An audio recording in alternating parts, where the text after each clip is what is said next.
So, my name is Håkan Spuhr and I want to show you the upgraded Spuhr mount.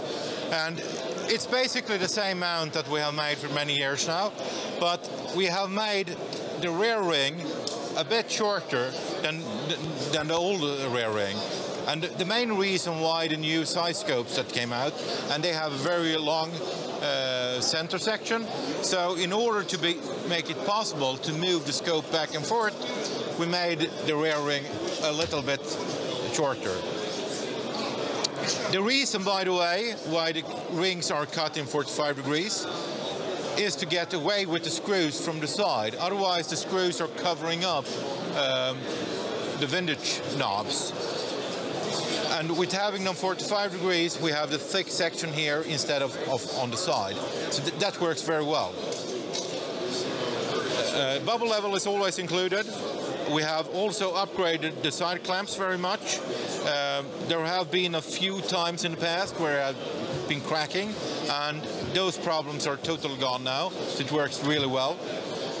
We have interfaces all over the mount, so we can add on Picatinny rails, on bubble levels, and whatever accessories on it.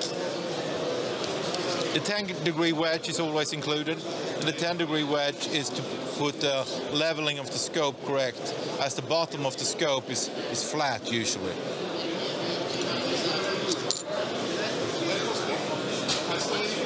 On the mount, we limit the amount of metal that is touching the Picatinny rail.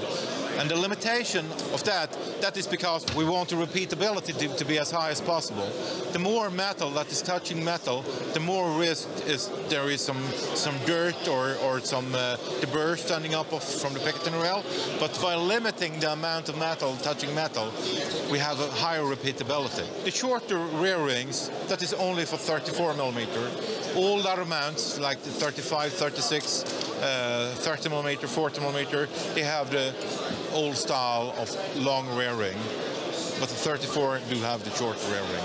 And we have designated those the C models.